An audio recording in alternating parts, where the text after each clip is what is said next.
Так, ладно, у меня авария.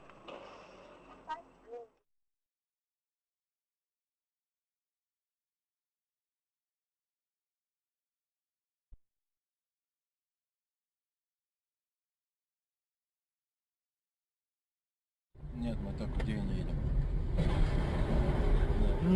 Ох, ни хрена себе!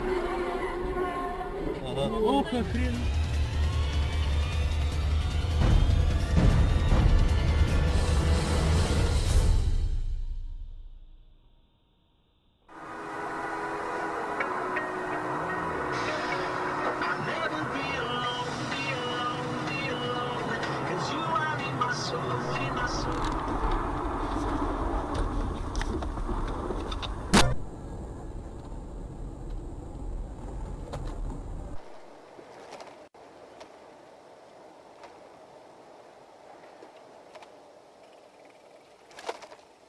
Положением дел в Москве довольно порядка 46-51% горожан.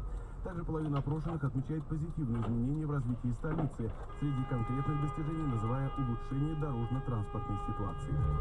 Курс доллара на завтра 30 рублей.